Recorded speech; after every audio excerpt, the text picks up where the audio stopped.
The President will sign two executive orders today. The first directs agencies to consider a number of actions that will provide emergency relief for working families affected by the COVID-19 crisis within existing authorities and helping to correct some of the errors or omissions of the prior administration in providing families with relief. I just want to touch on a couple elements that are in that executive order to give you a sense of what we're talking about. On the issue of food insecurity, which is a growing crisis in America of hunger, nearly 30 million Americans last week said that they didn't have enough food to put on the table.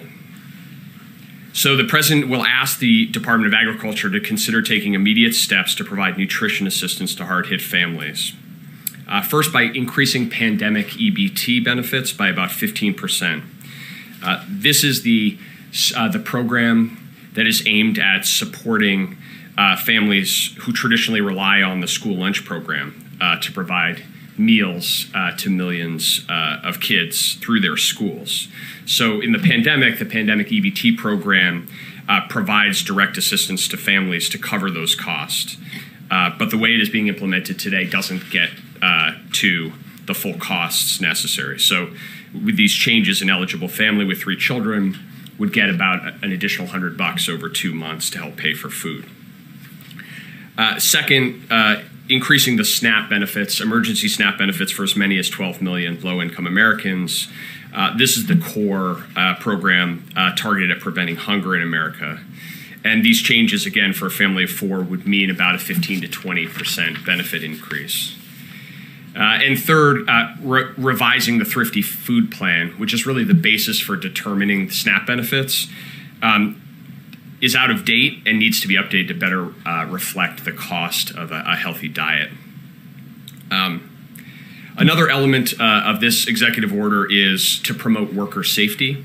And here, President Biden will ask the Department of Labor to consider clarifying that workers have a federally guaranteed right to refuse employment that would jeopardize their health. And if they do so, they will still qualify for unemployment insurance. This is a common sense step to make sure that workers have a right to safe work environments and that we don't put workers in the middle of a pandemic in a position where they have to choose between their own livelihoods and the health of they and their families.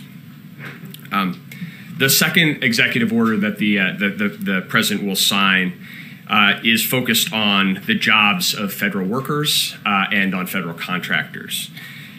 He will direct his administration to initiate a process starting today that would allow him within 100 days to issue an executive order requiring federal contractors to pay at least a $15 minimum wage and provide emergency paid leave to workers. This was something that the President talked about on the campaign, that when we're using taxpayer dollars, federal contractors should provide the benefits and pay that workers deserve. The order will also protect and empower federal employees who've dedicated their careers to serving the American people, many in very difficult circumstances during this pandemic. And the steps will include restoring collective bargaining power and worker protections for federal workers, eliminating Schedule F, so-called Schedule F, which has threatened the protections of career employees and also provided a potential pathway to burrow political appointees into civil service. And also promoting a $15 minimum wage by directing the OPM, the Office of Public Management, to develop recommendations to pay more federal workers at least $15 an hour. Finally, just one final note, in addition to the executive orders that we'll be issuing today, we will be focusing on another key priority of the President and the Vice President, which is equitable relief to small businesses. In previous rounds of relief, too much of the support that has been dedicated to small businesses has left out the smallest businesses, mom and pop businesses that don't have existing connections with a financial institution. And in particular, Black, Latino, Asian, and Native American-owned businesses were shut out completely. And a lot of that is because the outreach and communication from the federal government was either unclear or just non-existent. And so Too many of those companies have been denied relief, and many of them have had to shut their doors for good. The president is completely focused on changing that, and he has directed us to take immediate steps to make sure that we're listening to these communities, we're taking their advice on how to improve the distribution of relief.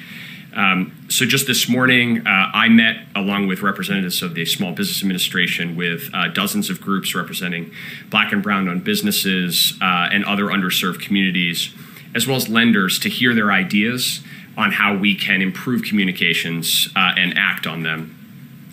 We discussed the president's idea of having navigators who are dedicated to helping small business owners find the right relief programs, fill out paperwork, get the money into their bank accounts, the kind of support that many of these businesses don't have because of embedded relationships that more well-connected businesses do. There are some groups out there in the country who are doing this really successfully. We're determined to learn from them and to scale those efforts nationwide. And in this vein, I look forward, I will be joining the Vice President Harris later today. She will be meeting with small business owners to discuss both the American Rescue Plan and the need for more effective small business relief delivered without delay.